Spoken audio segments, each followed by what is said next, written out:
Double success that's put our region centre stage in the world of motor racing. Jenson Button's fifth place at yesterday's Brazilian Grand Prix not only won him the Drivers' Championship, it also guaranteed Brawn GP the Constructors' title in their very first year in F1. Well, Matthew Hudson is at Brawn GP's headquarters at Brackley in Northamptonshire tonight. Matthew, they didn't take long to change the sign then?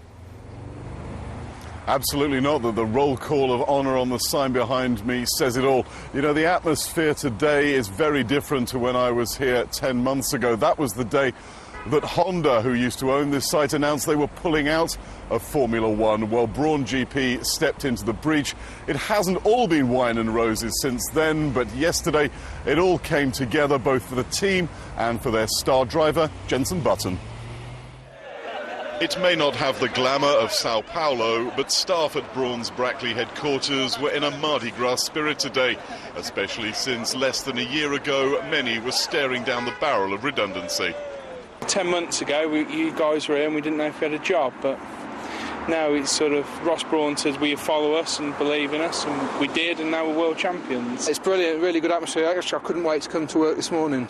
Jenson Button's coolness behind the wheel took him from an inauspicious 14th place on the grid to finish 5th, enough to seal the Drivers' Championship for him, the Constructors' Prize for Brawn.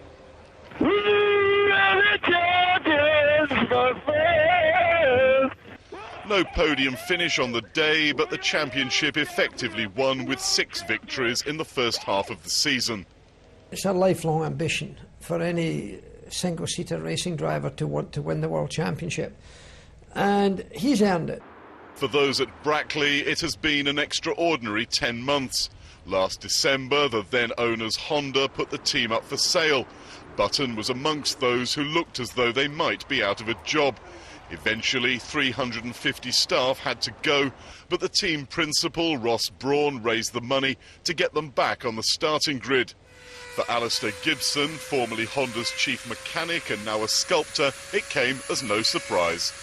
I did go into the team manager's office when it was announced that Ross Brawn was coming to the team, and I said to him, Ron, you will be world champions, because I worked with Ross Brawn at Benetton and I knew his style and his approach, and I'm glad that my prediction when I spoke to the team manager was true. Button, at 29, is in his 10th season in Formula One and his 6th driving for the Brackley-based team. He now follows Stevenage-born Lewis Hamilton as the 10th British driver to become world champion. Next year, 4 Formula One teams will be based in this region. Brawn's success should bring money and jobs. James Beckett covers the sport for the local paper. Motorsport is such a popular attraction in this area. To have a World Championship team on our doorstep is just fantastic news, and everybody will be out celebrating, I'm sure, not just yesterday but over the next week or so. Wild celebrations in South America then. Here, satisfaction at a job well done and a determination to keep the success coming. Well, let's head back to Brackley now. Matt, I suppose when Jenson Button does finally surface from his all-night party in Rio, he's got a decision to make. Is he going to stay at the team or not? Well, absolutely. We know that Brawn GP and Button haven't yet begun contract negotiations. We don't know whether together they will be mounting a defence of that Drivers' and Manufacturers' Championships. Perhaps they'll be well advised to clear their heads of all that champagne before they begin doing that. But of course, the other major question is where next year's British Grand Prix will be held. Will it be just down the road at Silverstone, or will Donington Park in Leicestershire be able to fulfil its contractual obligations and stage it itself? A decision on that is expected from Formula One Supremo Bernie Ecclestone in the very near future. But tonight, I think it's fair to say that everyone here is just savouring the moment. Absolutely, Matt. Thank you very much indeed for that. I guess the champagne will flow a little bit longer just yet. Right, now a general election may still be at least 6 months away, but Esther Rantzen's already stepping up her campaign to become the next MP for Luton South. The TV presenter was in town today to launch a new drop-in centre and says she wants to make Luton a fun and exciting place that makes the news for the right reasons. Viewers should be aware that Lorna Ramsey's report contains flash photography. A new look for Luton. That's what's needed, according to the woman who's adopted the town as her own. And Esther Rantzen has chosen the indoor market as her campaign base. The celebrity-turned-politician launched a drop-in centre as she steps up her campaign to become the independent MP for Luton South. For years she fought for consumer rights on telly, but in Luton she will face tough challenges of her own. A town where the recession has threatened thousands of jobs. A town where social issues have led to angry confrontations on the streets. We have a very diverse community here in Luton of people who work alongside each other, live alongside each other, eat and shop alongside each other and enjoy each other's company, so that when protests like this happen and smear the reputation of Luton, it's entirely unfair. And as a communicator, I'll do my best to tell the truth and make sure that people understand that this is a real flourishing community. And we're proud of ourselves here.